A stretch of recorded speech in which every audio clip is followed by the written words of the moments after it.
Hey, what's going on, everybody? Welcome back to the Land Development Podcast. I'm your host, Ryan Glick. If this is your first time joining us, each week when you tune in, you'll hear one of two different types of episodes. Sometimes when you tune in, you're going to hear industry news. That's where we pull up a few different headlines and we talk about what it means for the land development industry. Other times when you tune in, you are going to hear an interview style show where we have on someone associated with the industry and we dig into some land development topics. Now, having said that, we actually have a little bit different format for what we're going to do today. And I have three gentlemen joining me who have all been prior guests on the podcast. And so first what I'll do is I'm going to introduce everybody, and then we will go into a couple of key topics that we want to talk about that we felt were important to discuss. So first, and for those of you watching, I'm not sure how this will appear on the screen, but we've got Charles Covey. Charles is founder at Landvest Development, and he was a guest on episode number 5 of the podcast, as well as he's a guest with me on all of our industry news episodes. Then we also have Jack Rowe. Jack is a land development expert out of northern Texas, and Jack was a guest on episode number 62. And then last but not least, we have Tim Early. Tim is the associate professor and coordinator of the Master of Land and Property Development program at Texas A&M. And Tim was a guest on episode number 60. So guys, thank you all for joining, of course. Really looking forward to this conversation and what we had laid out as far as some topics that we wanted to dig into. So for those of you listening in, the two things that we're going to dig into today, number one is going to be around how is land really valued? And then after that, we're going to dig into how to solve missing middle housing. So to get right into it and kick us off here, I'm going to have Jack, you maybe explain a little bit or dig into kind of the idea of how land is really valued. Okay. Yeah, I'll take it from here. Well, thanks for the intro, and it's good to see a lot of familiar faces in the same virtual room. So this is fun for me.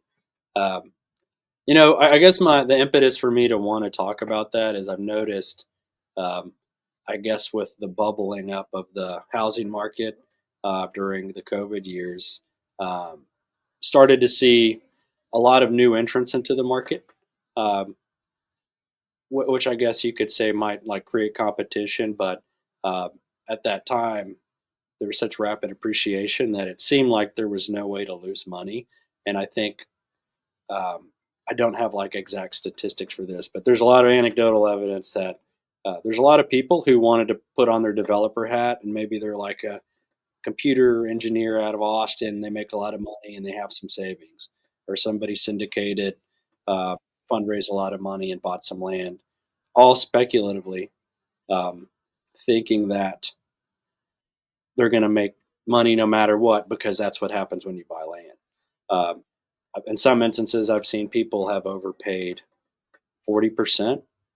So, they say you make money when you buy. Well, if you overpay by 40%, it's going to be very difficult to make a profit on that, it's sad for the individual that invested their money that way, but it's disruptive to the land market, right? Because, and especially these less sophisticated new entrants to the market, they're smart. They made a bunch of money in their business that they're experts in, but expertise in one industry doesn't necessarily translate across others. And you see, there's this trend of people referencing comps. Oh, I want to sell my land for 200 grand an acre because up the road that sold for 200 grand an acre. Well, I go and do a quick Google search and find out that one land is agricultural with reasonably could be used for housing, single family housing. And then they're comparing it in their head. They bought it, comparing it to a multifamily property. Totally different values. One you can get 4 homes an acre, one you can get 30 homes an acre. Right. And so it's exponentially different values. And then you see, so it's just disruptive. And then more people in that circle who might be talking with a lot of their friends and peer investors in their network. It's the rumor mill, right? People talk about what they're doing, and then maybe there's a spreading of this notion that comparable sales or comparable values, like we use with single family homes, it's a comp based valuation, right? It's not like that in land. that's slated for development because the function, the price is a function of a lot of other factors that are very complicated. So um, I guess that's what I'll go into, right? So if you're looking at land, if you want to get into land investment or something, uh, the land is going to be a factor of the value of the homes that you can build and sell on it, which is an estimate, by the way. It has to be realized in real life. Uh, how quickly you can sell those homes, and the cost of building them, the vertical construction, and the cost of the infrastructure of putting that in, as well as the time to do it, which varies widely based on jurisdiction, what people you're dealing with in that jurisdiction.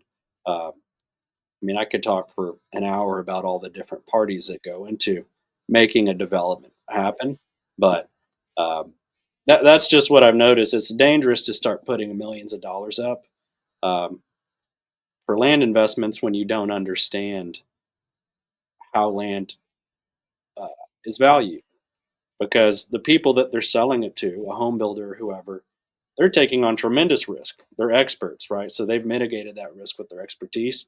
But you're hiring dozens of professionals, consultants, engineers, contractors. Uh, you have internal people who are experts in delivering developments and managing it. And then you have sale, right? You have this huge machine that this is what they do. They know what things cost and what they can pay for things. So I've noticed a mismatch here and there between what people expect or want their land to be worth versus what it's actually worth based on all these factors that is a very complex um, formula, right? I mean, if you put it in a spreadsheet, it's incredibly complex, these performance, right? So we're doing all this math before we make a move. And then you have people just saying, "Oh, well, that land's a 200 grand an acre, and they're selling this for 100, so I'll buy it, and I'm going to double my money." Well, they're going to lose actually a lot of money because Hey Jack, who they're says looking that? at a. Sorry, who are the people that generally say that? Is it brokers that are coming in saying like this should be worth this amount, or is it the landowners? It's hard to lump brokers into one pot because there's very excellent brokers, and then there's a lot of new brokers. You find when people, and if you take your real estate licensing courses like I have, those are bad actors, frankly. If you're a residential real estate agent, you are not competent to sell land. You can't represent somebody competently. But you see when people kind of step out of their sandbox, they're giving bad advice or guidance. I'm not thinking of specific people here, but generally that's a rule. Brokers typically they don't get paid unless the deal closes, and their clients are definitely doing due diligence and will so that they have an incentive to get it to a price that's realistic. Um, I see it from mainly land speculators who are looking to buy land and sell it without improving it in a 2 year time frame, and just expecting to make money on appreciation alone. Unfortunately, a lot of them bought kind of at the cyclical peak of the market, um, which makes it very difficult to see a quick profit on that. Yeah, I'd say that it's a lot of most commercial brokers do a pretty good job, but there's always a small handful that will send you a flyer on a property, and hey, this is a great property, Tim. You really need to buy this property, and they've pegged a price for the land, and then I start drilling them with questions about, well, how do you drain it? Where are the utilities? And they don't have any of those answers, and in a quick search, I can figure out, well, it is going to be difficult to drain, and there are no utilities nearby. So why is this a great piece of property? Why should I pay X for this land? So there's a small handful of brokers that I think do tend to probably follow the lead of the owner and setting wrong expectations. So I see a lot of that going on. Yeah. So what is fascinating is, as Jack mentioned, also we have this cyclical nature, and so people can time it right. And if you buy as the rise is happening, we saw this in Dallas Fort Worth. A bunch of people did that. They bought dirt. They sat on it for a couple of years. Values went up. They exited. They made a bunch of money. But if you buy at other times in that cycle and you buy towards the top, you catch the downside. And that's a very painful experience, and that's a painful lesson to learn, because it just, for people that are uneducated about that cycle. So then we have this big gap. We have this bid ask spread of, hey, I want this for my land, and hey, I can make a profitable development with this. And that gap right now tends to be pretty big. So the part that's fascinating that I just don't have an answer for is, in theory, you see that curve drop off, and you're gonna have to sell their dirt on the backside. When does that start to happen? Because we're not seeing really the values decrease at the rate that we thought they should, in order to align with what seems to be a more actual value. So I'd like to hear from these two, and that they're in it, every day. When does that happen, and what causes that to happen, to where, and I think this applies to a lot of the listeners, we're having this challenge of, hey, we need to buy dirt, and the expectations of the pricing is inaccurate and reflects 2 or 3 years ago. How or when do those prices adjust, and how do we deal with that? So that's the thing we're trying to solve, I think, for a lot of the listeners here. What is the $1 million answer to this question? Yeah, so looking back, in '97 in the Houston area, you could buy land for 20 grand an acre all day long. And some of the larger public companies entered the market, and they started bidding land prices up. So within probably a year to 18 months, we saw the land price readjust from 20 an acre to pushing 40,000 an acre. So everyone in 18 months is like, well, my land's worth almost $1 a foot. And so then it stayed close to about 40. That was about the ceiling. Then we had the downturn in '08, and in my opinion, at the time, the land prices are pretty sticky, and they're not coming down a whole lot. But over time, the land prices kind of plateaued for a good period of time, and now the economy, buying land, all the builders are looking for land. So I think we're seeing another round of entrance to the market, new builders coming into the Houston area. And we're seeing that now land has escalated to, we're pushing 65 to 80,000 an acre. And a lot of it is just demand, the number of builders that are looking for land. But then too, Jack, you'd mentioned, the land speculators that, well, hey, I can get in and, make some quick money on this, but, I don't know how quickly they're going to make it. But Charles, to your point, I don't know that I've seen land really, the values come down. It's really just sort of you hunt harder and you find a value deal and you buy it. But I think there are a lot of folks that are still, they're set on their price, and they're going to just sit on it for a long period of time. So the stickiness is really, and I like that term. There's a book that I read years ago called Made to Stick, and it talks about the stickiness of ideas and the consciousness of people. But in the land market, it seems like that price is pretty sticky, and once it goes up, you tend to not see it come down a bunch. Right. So then what should developers do? And Jack may have a something to say to this, but I want to hear, what should developers do to adjust, because now the housing price just keeps going up. Yeah. So, I was listening to some information from John Burns Real Estate Consulting earlier this week. I didn't realize, but in 2009, the price of finished lots fell 40%. So yes, land prices are sticky, but there's precedent for a severe correction. I'm not saying that's going to happen right now per se, but it has happened, and just it so happened at the end of the last cycle, which we are, approximately flirting with right now, right? So at the end of the day, I think people might have to bail. There was speculators who raised a lot of money and tied up land with debt. I know people with 13% rates on multi-million-dollar tracts of land.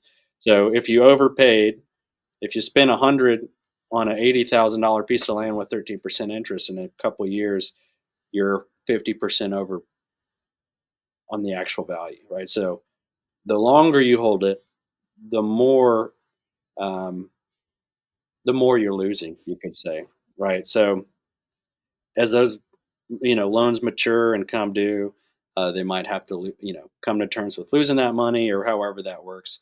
So on the individual level, maybe that's how land prices get corrected for one piece of land. But the only way I could see it happening at a large scale would be that home sales got so slow that builders had to slash prices dramatically to get inventory off their books. And then uh, that informs their forecasts and how much they build. And so then the contractors have less work and they need to keep the lights on. So they finally come down on price. And it's a painful kind of domino effect all the way back up the supply chain. That happened in reverse during COVID when people were 20 people bidding on one house and people were overpaying. That absorbs a lot of mistakes and it's easy to look like a rock star. That happens fast because everybody likes making more money than they did yesterday for the same amount of work. But the reverse is painful and people resist it.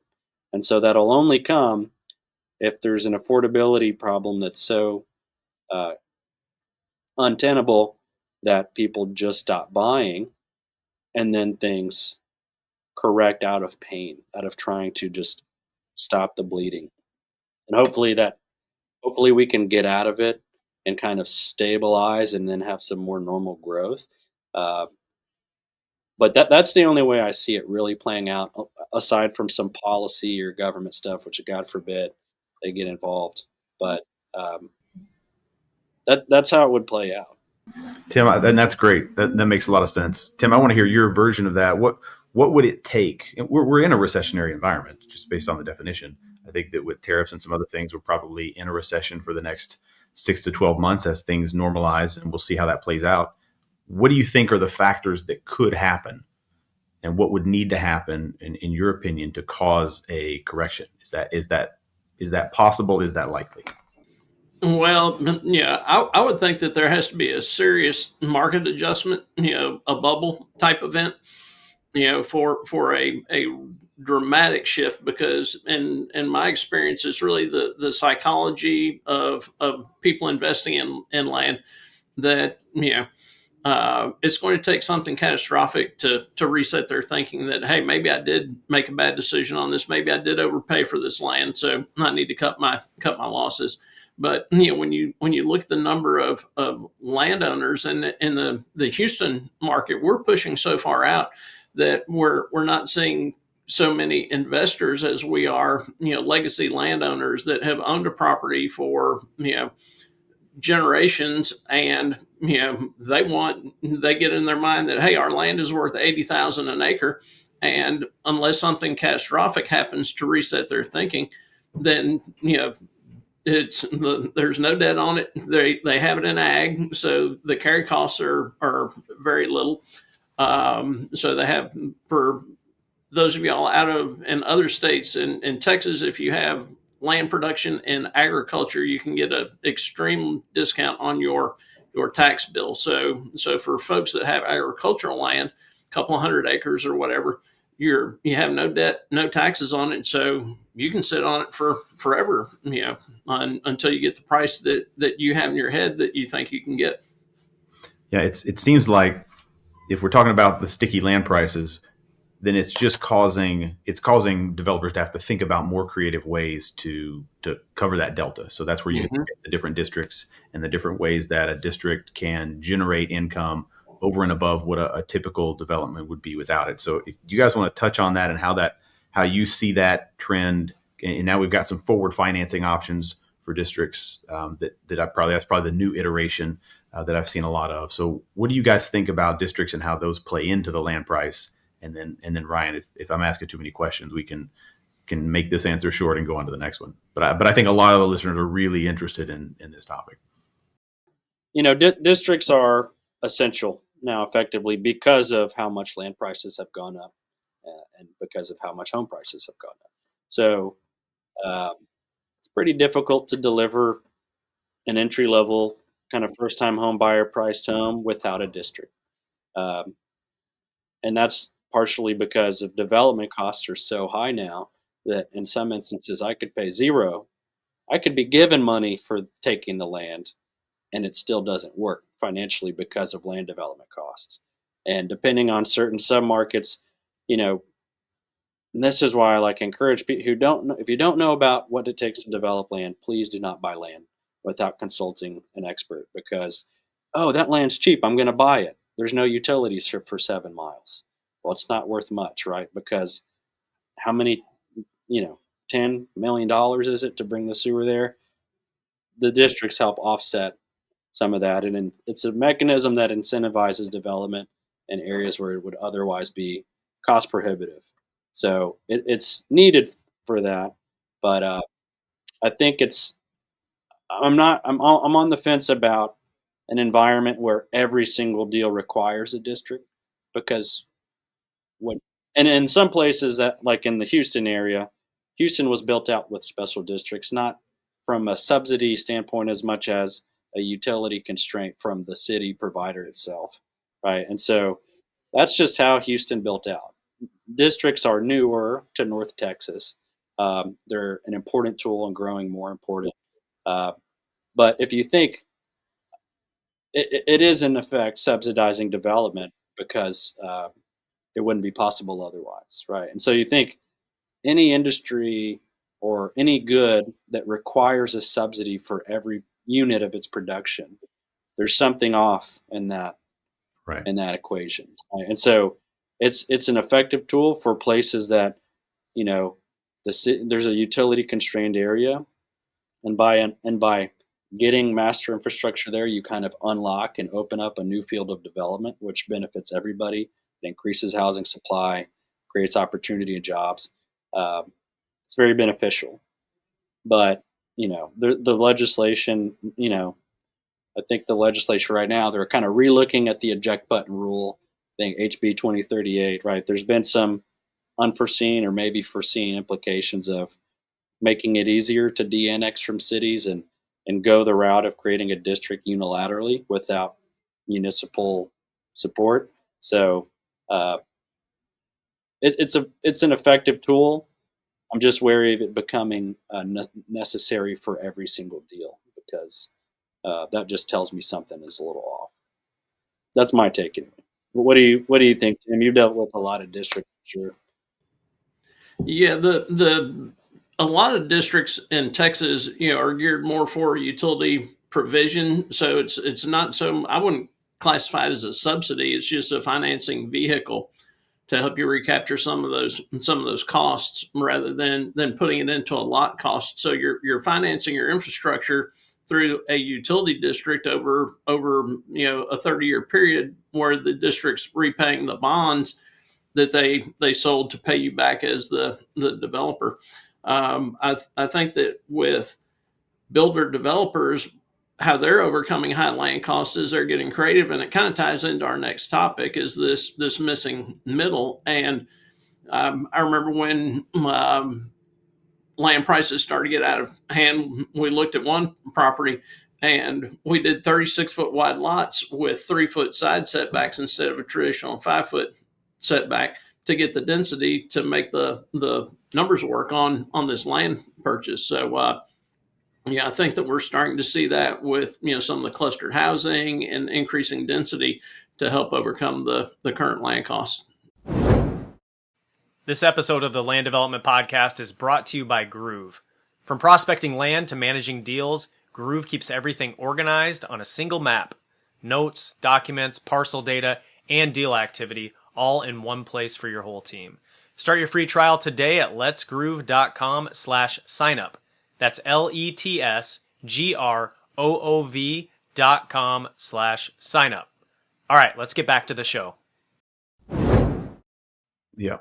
Well, okay, Ryan, you want to go to the next one? Yeah, I was going to say, let's. I think that's a good segue into the missing middle topic. And so the second question we were going to dig into today was how do we solve missing middle housing? I know there's some things going on I know there's some things we've talked about in the past with that. I'm not sure how much I'm sure the land value and the land costs and everything play into the cost of building affordable housing and everything. But who wants to kick off this one and dig into it? I don't mind. I know we all have very specific opinions on this one, and we're neck deep in this topic every single day. But the bulk of my work is on providing housing that fits this kind of affordable, achievable range. And kind of to allude to some of the things that the guys mentioned earlier, land cost is a big problem there, and you have to be able to get density in order to make these things work. And what we've seen, like the biggest factor that I see has to do with home size and the kind of general nature of the American psyche to always want bigger and better. And we've done this over the last 50 years. We've wanted bigger and better. And so now we're in a 7,000, 8,000, 9,000 square foot house. And that doesn't really lend itself toward affordability. And in many cases, 2,000, 2,500 square foot house doesn't lend itself to affordability for some people. And so you look at the time when housing was probably its best in the U.S. is the 1950s, 1960s, home size was much smaller, like dramatically smaller. What's wild to me is that if you graph, everybody talks about, you look at the disparity between income here and housing price here. And that's true. I use that graph in some of our presentations. But if you also overlay housing size with that, it directly tracks with the price. So we can definitely create missing middle, but people have to be willing to live in a smaller form factor. And the American dream needs to shift a little bit. And it doesn't have to be these giant spaces. And I think that's an interesting one for us to talk about. I'd love to hear the other guys' input on that. I'm thinking about lot sizes and pad size, home sizes, right? A lot of that stuff is dictated by the code of ordinances of whatever city you're working in, right? Yep. And so I don't know of anywhere where there isn't a minimum pad size enforcement, right? So it can be weaponized to keep affordability out of your city, and take that for what you will, right? But you could say, hey, you have to have a lot that's 80 feet wide and 200 feet deep, and it has to have a pad. So if it's a 2-story house with a 4,000 square foot pad, that's an 8,000 square foot house, more or less, right? But that is how things are regulated. So, and builders can't, maybe they could get a variance, but it's very difficult because then you're dealing with the realm of elected officials and staff who have a degree of power and can do things that if they don't like it, it's probably not going to happen. If the constituents don't like it, it's not going to happen. So that's one big thing. And that's why you see this trend of this big push for zoning reform, upzoning, getting rid of parking minimums and things like that, because even if developers wanted to, they can. And what if they go spend $100,000 on a zoning effort? 6 months working on it with engineers, a lot of effort and thought put into it, and then some elected official doesn't like houses that look like X or whatever, and so they shoot it down. Probably didn't even read the full presentation, right? And you have that's a legitimate risk. So how can we remove those uncertainties from the process and focus more about quality and delivering quality housing? Because anything else that throttles, like who's risking it really? The developer. They have to understand their customer and what they want. They're the one putting their money on the line for it. So I trust that they will do more analysis and care more about what they're delivering than somebody who just blesses a plan or gives an approval and has no skin in the game. So removing those zoning, removing regulatory hurdles to delivering what the market wants is probably step number one, in my opinion. And I can keep on talking, but I'll open it up for somebody else. Yeah, Tim, what do you think? Yeah, I see with the regulation, I see two things. So there's a county south of the Houston metro area, and they decided to modify their subdivision ordinance, and an 80-foot is the minimum lot width in that area. So you see some jurisdictions acting out of fear that, hey, we don't want that type of housing in our area. So that's one part of the regulatory environment. The second part is, and here at Texas A&M, I'm in the Department of Landscape Architecture and Urban Planning. So every chance I get to talk to planners about flexibility, I do. And this is why, because developers will adjust, and we're nimble. And if there's a better way to solve a problem, we will do it and embrace change, whether it's higher density or we're going to chase the market. But when you look at most municipalities, their ordinances are so rigid that the planners might even agree that, hey, this is a great solution, but to get the variance approved or to amend their regulations, that's the challenge. And so I think a lot of jurisdictions are just like, the easiest management decisions. No, we don't want that cluster housing or duplexes or innovative solutions to density. Yeah, yeah, we definitely see that happen a lot. Well, so part of that though is the sprawling nature that we created. You look at cities like New York, more vertical. You come to the South, and I think my understanding is generally cities that got big prior to the automobile were more vertical. Cities that got big post automobile sprawled because it was easier to move around. I don't know what the solution to that is, though, but that's a fascinating problem to look at. How do you solve this sprawl issue that we have when now it looks at Dallas, Fort Worth, and Houston? These are great examples. How do you now go vertical when you need the density in order to make things work? Well, I don't know that you necessarily need to go vertical. I've seen a number of builders that have gone with a cluster type of a development. Mm-hmm. So you can think of it as instead of having two 60-foot wide lots that are 120 feet deep, they're cutting that parallel to the road. So they have 4 60 by 60 foot wide lots with a shared driveway in the middle. Mm-hmm. You still have, traditional 1 or 2 story home built on those, but you have a smaller yard. Some of them offer garages, some don't. So it's really the actual land planning of it more so than the going vertical with the construction. Yeah, being able to put things together tighter, less about a sprawling yard and those kind of things. Yeah, and when you start compressing it, you're reducing your paving cost, your utility costs. So a lot of your costs are going down, and you're yielding more units per acre. So it really helps the economics of a deal. Yeah, if you start to look at what it costs to have a large front or backyard, it's ridiculous.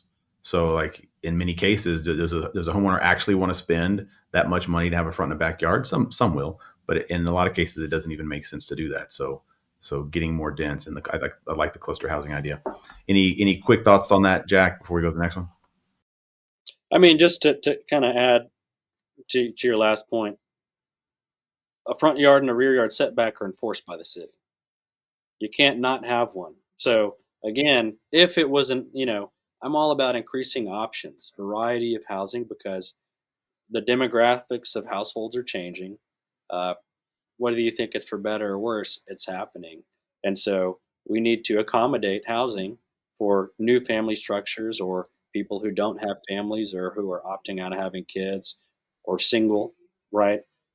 Baby boomers aging out and wanting a smaller house. We have a rigid kind of relatively little variety in housing.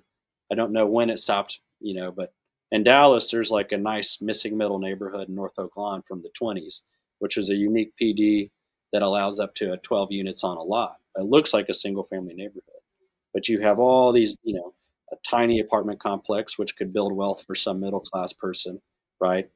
12 units that they could rent out. Then you have a duplex. Maybe you live in one and you subsidize your mortgage with your neighbor's rent.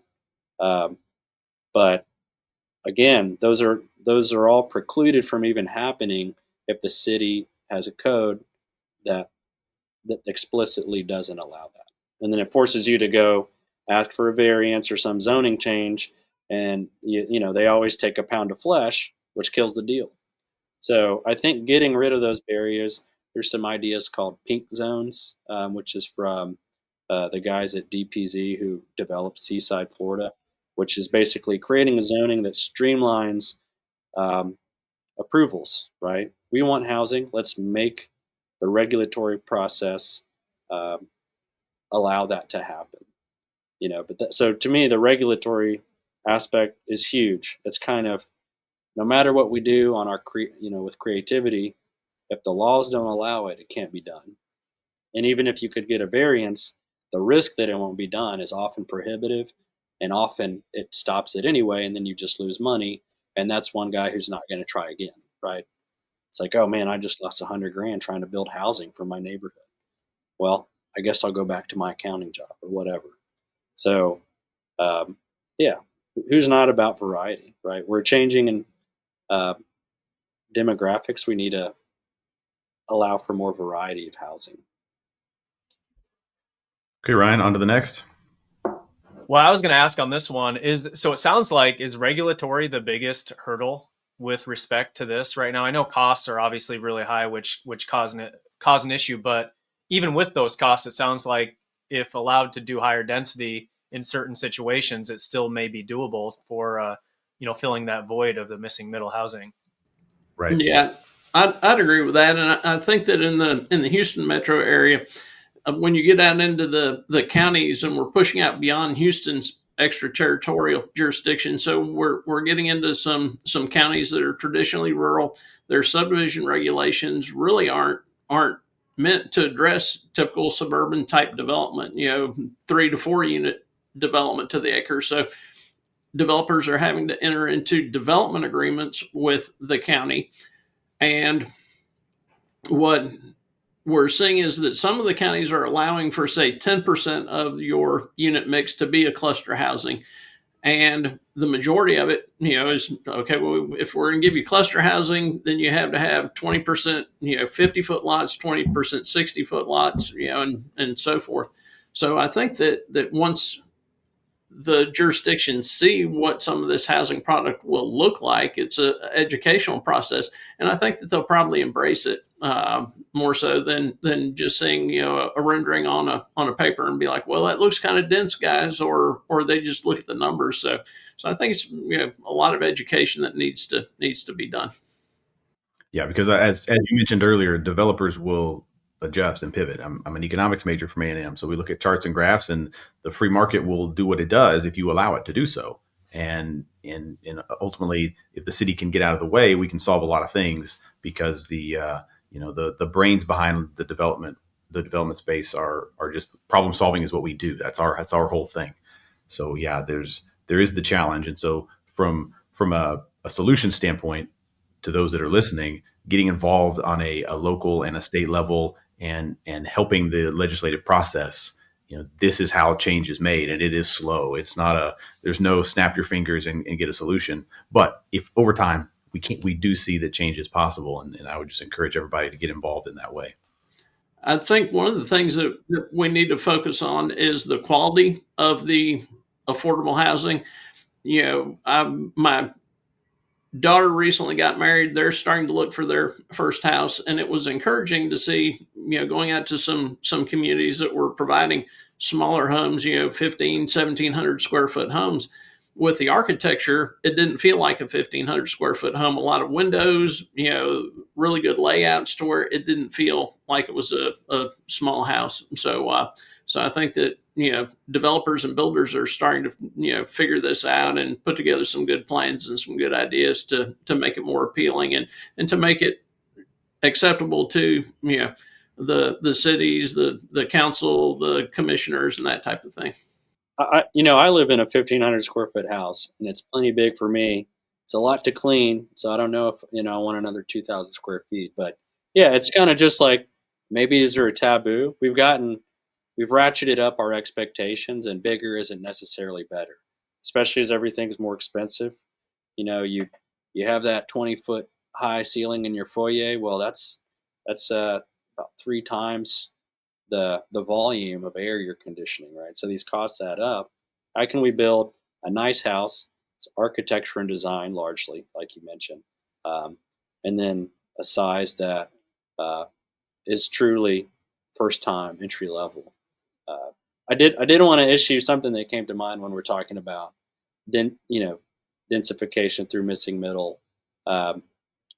One thing that I'm wary of is kind of setting a.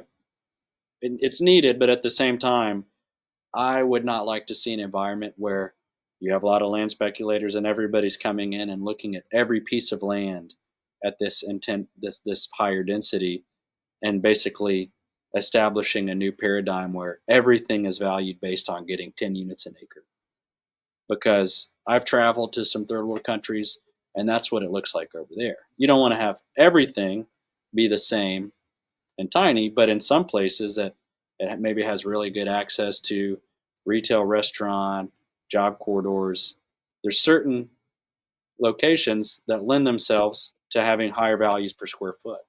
That's a good place to take advantage of greater density because more people will pay more to live there. But I'm just wary of that uh, snowballing too much, right? Because then if it's just used as a way to try to push pricing on land, that, you know, we need growth, but it needs to be at a clip that everybody can tolerate.